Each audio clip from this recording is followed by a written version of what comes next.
আপনাদের মাথার মধ্যে কি ঢুকানো হচ্ছে? জাতীয়তাবাদ। সেই জাতীয়তাবাদটা কি? আমি বাঙালি, অর্থাৎ বাঙালি বাঙালি বলতে বলতে আপনি যে মুসলিম এটা আপনার মাথার থেকে তুলে দেওয়া ষড়যন্ত্র চলবে। দেখবেন শুধু বলবো আমরা বাঙালি, এটা বাঙালিদের সংস্কৃতি, এটা বাংলাদেশের কৃষ্টি কালচার, এটা বাঙালিদের নিয়ম কানুন। অর্থাৎ বাঙালি বাঙালি বলতে পারলে বাঙালি বাঙালি বলতে বলতে আমি যে মুসলিম এটা আমার মাথার থেকে ফিক্কা ফেলাইয়া দেওয়া, সরাইয়া দেওয়ার চক্রান্ত, মারাত্মক অবস্থা। আপনি বুঝেন? অথচ অসমাপ্ত আত্মজীবনের মধ্যে শেখ সাহেব নিজে লিখেন আমাদের পরিচয় দুইটা। কি লিখেন? শেখ মুজিবুর রহমান সাহেব নিজে লিখেন অসমাপ্ত আত্মজীবনের মধ্যে যে আমাদের পরিচয় দুইটা, আমরা প্রথম মুসলমান তারপরে বাঙালি। আমরা প্রথমে কি ভাই? এরপরে নাকি মুসলমান বাদ দিয়ে বাঙালি? হ্যাঁ, আমার ফার্স্ট পরিচয় মুসলমান। এটা মাথার মধ্যে ঢুকাও, এটা মাথার মধ্যে ঢুকাও। আমার ফার্স্ট পরিচয় এরপরে সব। আল্লাহ পাকের শুকর যে মাওলাই কারীম আপনাকে আমাকে দুনিয়ার সমস্ত ফিতনা ফাসাদ থেকে পরিত্রাণ দিয়ে কোরআন হাদিসের মাজলিস আলেম উলামা মুমিন মুত্তাকিন জাকিরিন শাকিরিনদের গুরুত্বপূর্ণ এক দামি মাজলিসে আসার বসার বলার শোনার তৌফিক আল্লাহ পাক দান করছেন। এর জন্য শুকরিয়া দান সবাই বলে আলহামদুলিল্লাহ। এই মাজলিস অনেক গুরুত্বপূর্ণ, অনেক দামি। কিয়ামতের ময়দানে আল্লাহ পাক রব্বুল আলামিন একদল সম্প্রদায় উঠাবেন, লাইয়াব আসাল্লাহ ওয়ামান ইয়াউমাল কিয়ামah ফি উজুহিহিম নূর আলা মানাবির লুলু يقبضهم الناس ليسوا بأنبياء ولا شهداء قال الأعرابي كلهم لا نعرفهم قال رسول الله صلى الله عليه وسلم هم المتحابون في الله من قبائل شتى وبلاد شتى يستمعون على ذكر الله يذكرونه سبحان الله।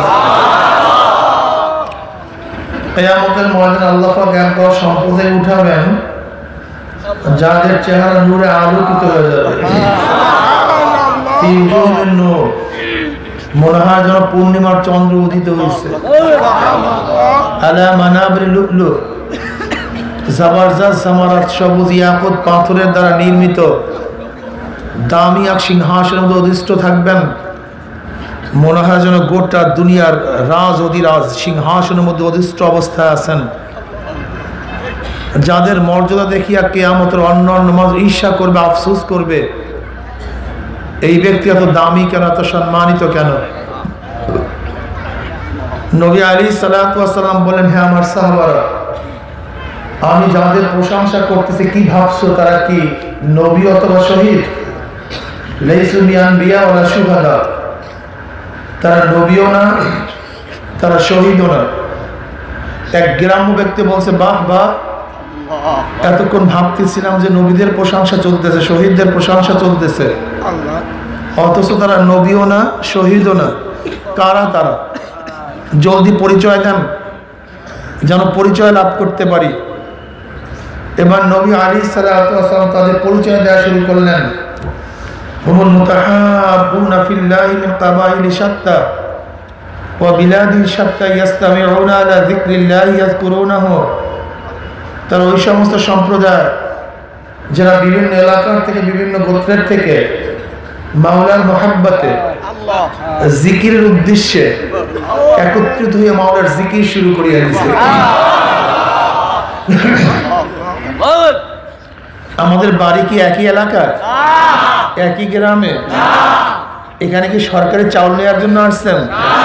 কম্বল, রিলিফ, কার মহব্বতে আসছেন? দেখছেন এই মাজলিসের সাথে এই হাদিসে হুবহু হদে হদে কি মিল আছে কি নেই? হদে হদে মিল আছে। আল্লাহ আমাদের সবাইকে কবুল করে নেন। এই মাজলিস এত গুরুত্বপূর্ণ, এত দামি। আল্লাহ পাক রব্বুল আলামিন এই মাজলিসকে কেন্দ্র করে ফেরেশতাদেরকে ঘোষণা দেওয়ার জন্য বলেন যে ঘোষণা দিয়ে দাও, আমি তাদের সমস্ত গুনাহ খাতা মাফ করে দিচ্ছি। শুধু গুনাহ খাতা মাফই নয়, কদ বুদ্দিলাস সাইয়্যাতুকুম হাসানাত।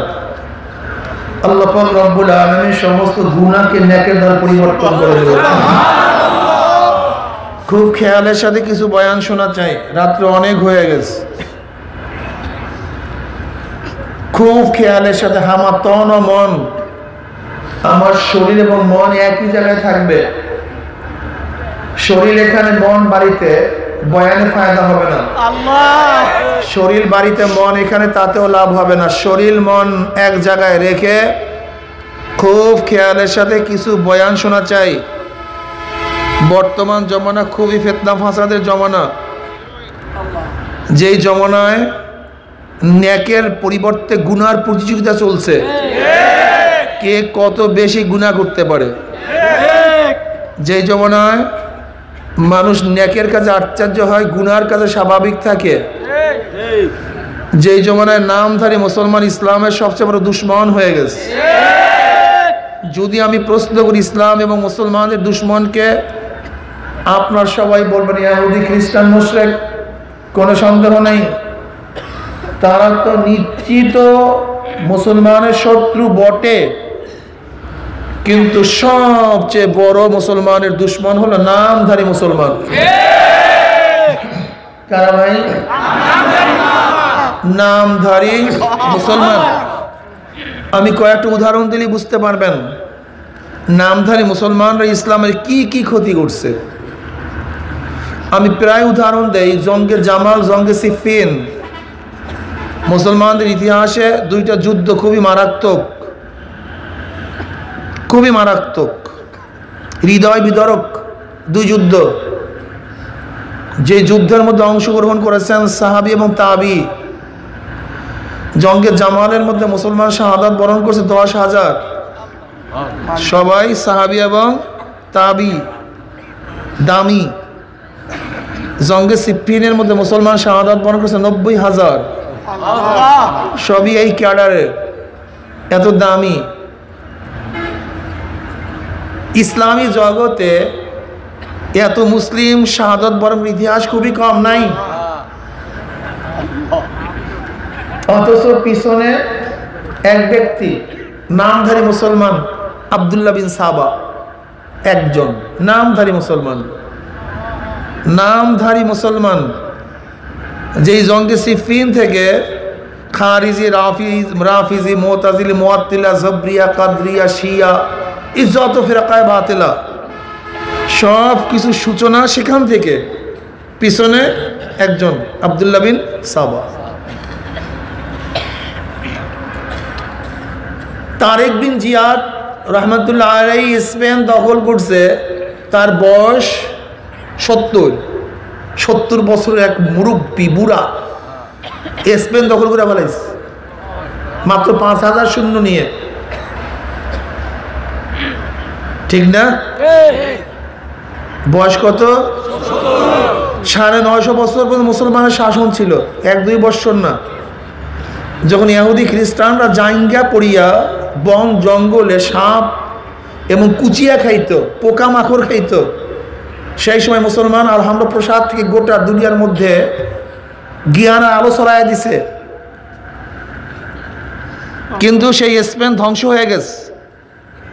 পিছনে আবু দাউদ, আবু আবদুল্লাহর মতো নামধারী মুসলমান। আপনারা জানেন 1757 ঈসাই সালে সিরাজউদ্দৌলা হারছে খ্রিস্টানদের সাথে, যুদ্ধের কারণে হারে নাই। নামধারী মুসলমান, নামটা মনে আছে? মীর জাফর। 1799 ঈসাই সালে মহীশূরের যুদ্ধে টিপু সুলতান হায়দারের সন্তান খ্রিস্টানদের সাথে হারছিল, যুদ্ধের কারণে না, তাও নামধারী মুসলমান মীর সাদেকের কারণে। বুঝেন, নামধারী মুসলমান সবচেয়ে খতরনাক, মারাত্মক। আজও বাংলাদেশে কোনো খ্রিস্টান, ইহুদি, মোরশেক আপনার মাথায় টুপি উঠে থুক মারে না, সাহস পায় না। কিন্তু এই নামধারী মুসলমান আপনার মাথা থেকে টুপি তুলিয়া থুক মারার সাহস পায়। কোন নামধারী মুসলমান আপনার দাঁড়িয়ে নিয়ে কোন হিন্দু, খ্রিস্টান, বৌদ্ধ রাস্তাঘাটে আপনার দাঁড়িয়ে নিয়ে টিটকারি করতে পারে না, কিন্তু নামধারী মুসলমান ঠিকই টিটকারি করে। কোন হিন্দু, বৌদ্ধ, খ্রিস্টান বাংলাদেশে আলেমদের বিরুদ্ধে কটূক্তিমূলক বক্তব্য দিতে পারে না, কিন্তু নামধারী মুসলমান বক্তব্য দেয়। আজকে ইসলামকে ধ্বংস করার চক্রান্ত যারা করছে এর মধ্যে সবচেয়ে বেশি মারাত্মক হলো নামধারী মুসলমান। এই তসলিমা শয়তান নামধারী মুসলমান, কবির চৌধুরী আছেন, এরকম কত ইমাম টিমাম কত কি চলিয়া গেল, জাহানারা ইমাম, এরকম বহুত আছে নামধারী মুসলমান। তারা শুধু আপনাদেরকে সাম্প্রদায়িকতার গান শোনায়। আমরা নন সাম্প্রদায়িক, আমরা সাম্প্রদায়িককে বিশ্বাস করি না। অথচ ভারতে যখন সাম্প্রদায়িকতার বীজ বপন করতেছে তখন তাদের বিরুদ্ধে তাদের কোনো বক্তব্য নেই, কিন্তু যখন ইসলামের কথা বাংলাদেশে বলবেন তখনই আমরা সাম্প্রদায়িক হয়ে যাই। কঠিন মাসালা। দেখেন আমেরিকার অবস্থা কি দেখেন। আমেরিকার সংবিধানে বলা আছে যে আমেরিকার প্রেসিডেন্ট খ্রিস্টান ব্যতীত হতে পারবে না। যদি বাংলাদেশের সংবিধানে আপনি এই কথা লিখেন, পরের দিন দেখবেন গোটা বাংলাদেশ তুলপাল হয়ে গেছে, যে বাংলাদেশ সাম্প্রদায়িক হয়ে গেছে, এই মৌলবাদীতে ভইরা গেছে, জঙ্গিবাদ থেকে হটাও, এদেরকে উৎখাত করো। অথচ আমেরিকার সংবিধানে খ্রিস্টান ব্যতীত কেউ প্রেসিডেন্ট হতে পারবে না, সেই কথা লেখলে সাম্প্রদায়িক হয় না। কিন্তু বাংলাদেশের সংবিধানে যদি এই কথা লেখি যে মুসলমান ব্যতীত কেউ প্রেসিডেন্ট হতে পারবে না, তাহলে আমরা সাম্প্রদায়িক হয়ে যাব। আমেরিকার প্রেসিডেন্ট গতকাল কি শপথ গ্রহণ করছে বাইবেলের উপর হাত রেখে। যদি আমরা বলি যে কোরআন শরীফের হাত রেখে শপথ গ্রহণ করতে হবে, বাংলাদেশের সংবিধানের মধ্যে ধারা অ্যাড করা চাই যে কোরআনের উপর হাত রেখে শপথ করতে হবে, তখন তারা কি বলবে? বাংলাদেশ নন সাম্প্রদায়িক, এখানে কোরআন ঠোরানের কোনো মূল্য নাই, এখানে কোরআনের উপর হাত রেখে শপথ করার আইন পাশ করা মানে সাম্প্রদায়িকতাকে প্রশ্রয় দেয়া। কাজে আমরা নন সাম্প্রদায়িক। কথা বুঝতে পারি না? আজকে আপনাদের মাথার মধ্যে কি ঢুকানো হচ্ছে? জাতীয়তাবাদ। সেই জাতীয়তাবাদটা কি? আমি বাঙালি, অর্থাৎ বাঙালি বাঙালি বলতে বলতে আপনি যে মুসলিম এটা আপনার মাথার থেকে তুলে দেওয়া ষড়যন্ত্র চলছে। দেখবেন শুধু বলবো আমরা বাঙালি, এটা বাঙালিদের সংস্কৃতি, এটা বাংলাদেশের কৃষ্টি কালচার, এটা বাঙালিদের নিয়ম কানুন। অর্থাৎ বাঙালি বাঙালি বলতে পারলে, বাঙালি বাঙালি বলতে বলতে আমি যে মুসলিম এটা আমার মাথার থেকে ফিক্কা ফেলাইয়া দেওয়া, সরাইয়া দেওয়ার চক্রান্ত, মারাত্মক অবস্থা। আপনি বুঝেন? অথচ অসমাপ্ত আত্মজীবনের মধ্যে শেখ সাহেব নিজে লিখেন আমাদের পরিচয় দুইটা। কি লিখেন? শেখ মুজিবুর রহমান সাহেব নিজে লিখেন অসমাপ্ত আত্মজীবনের মধ্যে যে আমাদের পরিচয় দুইটা, আমরা প্রথম মুসলমান, তারপরে বাঙালি। আমরা প্রথমে কি ভাই? মুসলমান, এরপরে বাঙালি। নাকি মুসলমান বাদ দিয়ে বাঙালি? হ্যাঁ, আমার ফার্স্ট পরিচয় মুসলমান। এটা মাথার মধ্যে ঢুকাও, এটা মাথার মধ্যে ঢুকাও। আমার ফার্স্ট পরিচয় মুসলমান, এরপরে সব সব দ্বিতীয় কাতারে, সব আমার যত পরিচয় আছে সব দ্বিতীয় কাতারে। আমি সৈয়দ, আমি তালুকদার, আমি চৌধুরী, আমি বাংলাদেশি, আমি বাঙালি, আমি আওয়ামী লীগ, আমি বিএনপি, আমি জাতীয় পার্টি, আমি জাসদ, আমি বাসদ, আমি চরমোনাই, আমি মাদ্রাসায় পড়ি, আমি স্কুলে পড়ি, আমি কলেজে পড়ি, সব পড়ি। সব কি প্রথম আমার পরিচয় কি? আমি মুসলমান। এটা ফার্স্ট পরিচয়। এটা মাথার মধ্যে ঢুকাও, ভালো মতো ঢুকাও, এইটা যেন বের না হয়ে যায়। এই তোমার মাথার থেকে আমি মুসলমান, এইটাকে বের করার জন্য হাজার হাজার কোটি কোটি মিলিয়ন ডলার ব্যয় করা হচ্ছে শুধু আমি মুসলিম এই চেতনার থেকে তোমাকে অনেক দূরে ঠেলে দেওয়ার জন্য। কিন্তু তোমার ফার্স্ট পরিচয় কি? আমি কি ভাই? মুসলমান। মনে থাকবে তো? আমার ইসলামের সাথে আমার বাবার টক্কর লাগলে, সংঘর্ষ হইলে, বাবা ঠিক থাকবে না ইসলাম ঠিক থাকবে? হ্যাঁ, আচ্ছা, বাবার সাথে আমার মার টক্কর লাগলে মা ঠিক থাকবে না ইসলাম ঠিক থাকবে? এই ভালো মতো কথা বলিয়েন। তুমি যে যুবক মানুষ হাঁটুর মধ্যে হাত দিয়ে বসে আছো, মনে হয় যেন ক্লান্ত হয়ে গেছো অনেক। জোরে বলেন, কি ঠিক থাকবে? কি গলার পাওয়ার নাই, সব শীতের মধ্যে ঠান্ডা হয়ে গেছে।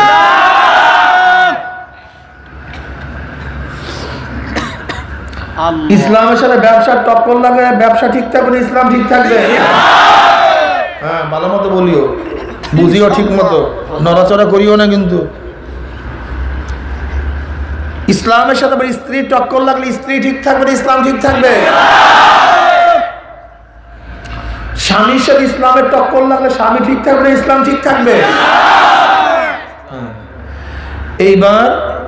এইবার ইসলাম বাদ দিয়া যেইটার কথা বলবো সেটা ঠিক থাকবে। ইসলামের সাথে দলের টক্কর লাগলে দল ঠিক থাকবে, ইসলাম বাদ যাবে। কিন্তু আমাদের কোনটা ঠিক থাকে?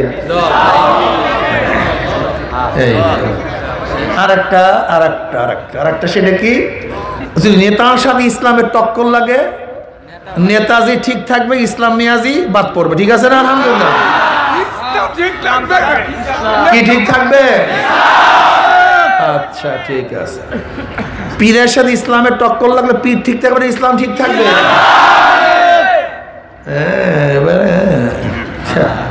এবার দেখেন তো কি ঠিক থাকে আপনাদের, আমাদের কি ঠিক থাকে? বয়ান তো হয়েই গেছে। যখন আমার দলের সাথে ইসলামের টক্কর লাগে, দল ঠিক থাকে, ইসলামকে জবাই দেওয়া হয়। নেতার সাথে ইসলামের টক্কর লাগলে নেতাজি জিন্দাবাদ, ইসলাম মিয়াজি মুর্দাবাদ। কথা বুঝাতে পারি? ভেজাল এখানে আর কিচ্ছু না। ভেজাল এই পয়েন্টেই আমি দেখছি, আমি বহুত গবেষণা করে দেখছি আমাদের মূল সমস্যাটা এখানে। ইসলামকে জমাই দিই, অথচ দেখেন ভারতের মনমোহন সিং, প্রাক্তন প্রাইম মিনিস্টার, ভারতের প্রধানমন্ত্রী ছিলেন, শিখ, একজন শিক্ষিত ব্যক্তিত্ব, ভারতের প্রাইম মিনিস্টার, অথচ তার মাথার মধ্যে শিখদের পট্টি, মাথার মধ্যে শিখদের চুল, গোপের মধ্যে শিখদের মোষ, চেহারার মধ্যে শিখদের দাড়ি, শরীরের মধ্যে শিখদের পশম। মানে শিখ ধর্ম কি জন্ম হওয়ার পরে কোনো পশমই তারা কাটে না, শরীরের সকল জায়গার পশম তাদের থাকে। কই ভারতের প্রাইম মিনিস্টার তার মাথার থেকে তো শিখদের পট্টি নামে নাই। তা তুমি বাংলাদেশের প্রধানমন্ত্রী হলে তোমার মাথার থেকে মুসলমানের টুপি নামে কেন? ভারতের প্রাইম মিনিস্টার, তার মাথার থেকে তো শিখদের চুল নামে নাই, তোমার মাথার থেকে মুসলমানদের পাগড়ি নামে কেন? যদি ভারতের প্রাইম মিনিস্টার তার চেহারার থেকে শিখদের দাড়ি না নামতে পারে, তাহলে তুমি একটু কিছু হলি, চেয়ারম্যান হলি, এমপি হলি, মিনিস্টার হলি, তোমার চেহারার থেকে ইসলামের দাড়ি নামে কেন? কারণটা কি?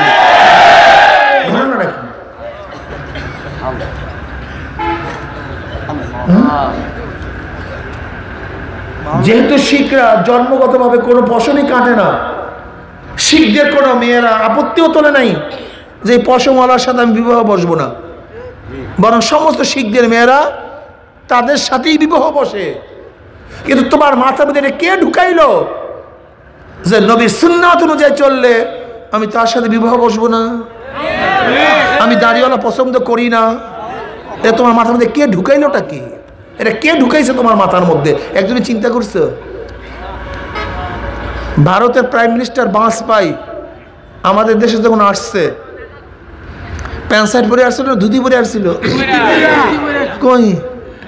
ভারতের প্রধানমন্ত্রী বিদেশ সফর করছে, ধর্মীয় পোশাক ছাড়ে নাই। কিন্তু তুমি এবং আমি যখন বিদেশ সফর তো দূরের কথা, কলেজে যাই, ইউনিভার্সিটির মধ্যে যাই, কেমব্রিজে যাই, অক্সফোর্ডে যাই, সংসদে যাই, তখন ধর্মীয় পোশাক ছাড়ো কেন? ঘটনাটা কি?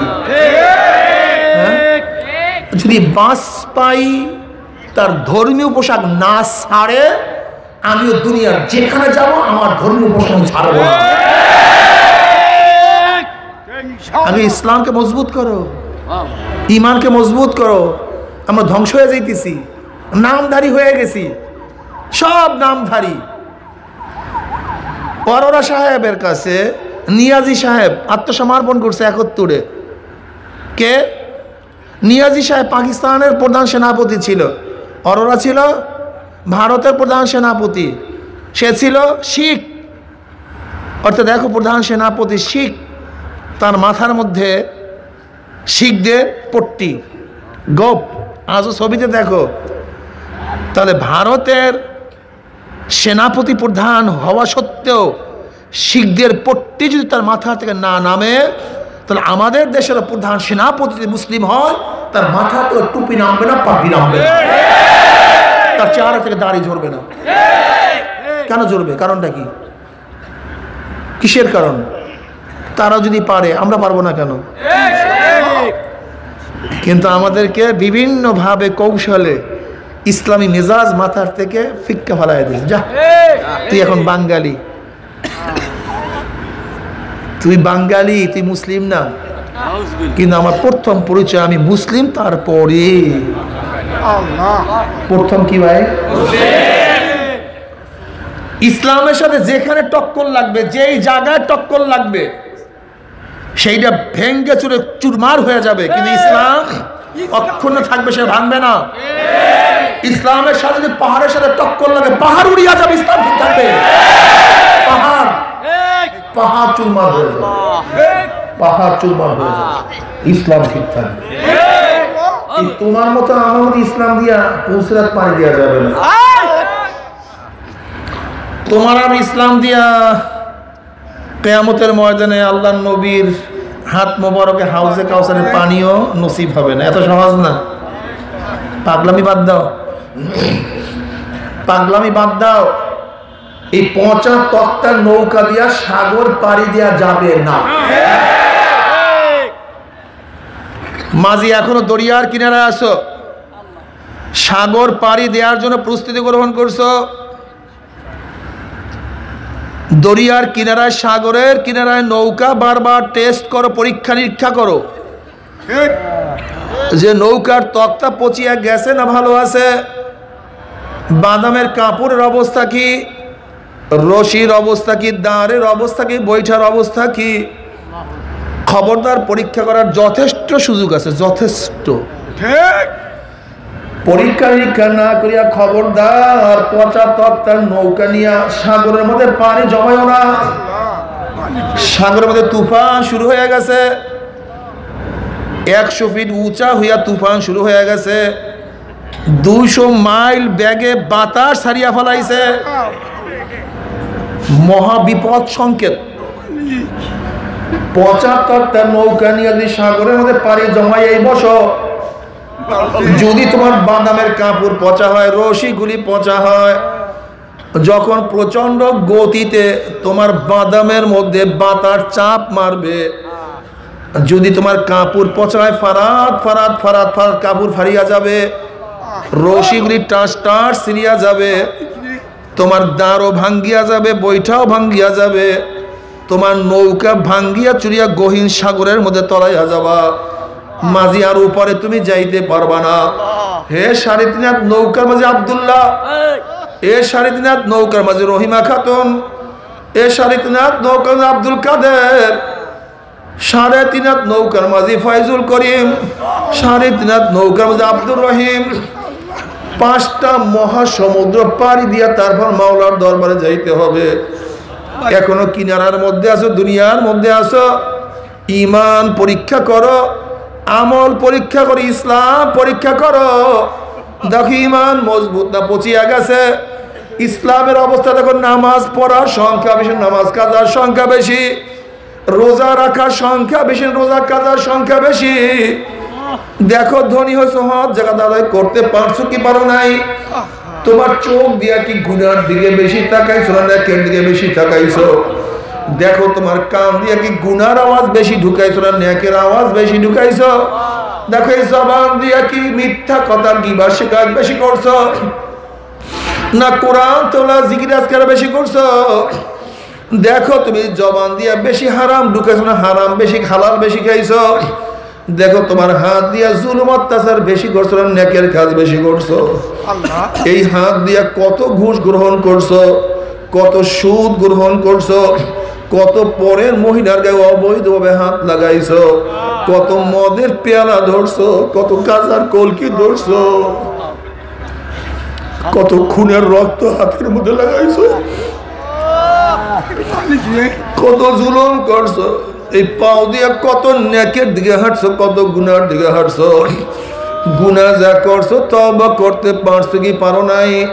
তওবা যা করছো আমার মাওলাই মাফ করছে কি করে নাই?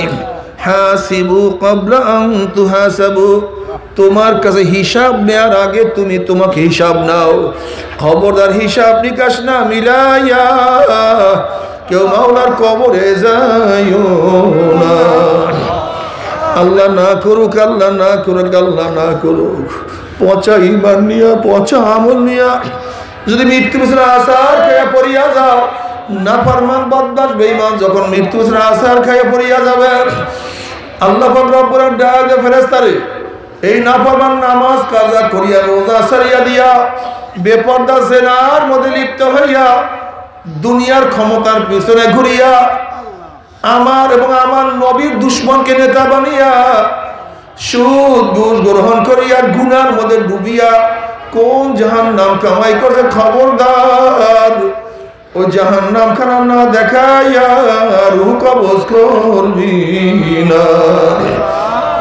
আল্লাহর কসম করিয়া বলিয়া ফিরে গেলাম, নাফরমান বদমাশ বেঈমান হঠাৎ স্বপ্নের মধ্যে দেখতে পারবে জাহান্নামের দরজাগুলি টাস টাস করিয়া খুলিয়া গেছে, জাহান্নামের আগুন ধাউ ধাউ ধাউ ধাউ করে জ্বলতে আছে।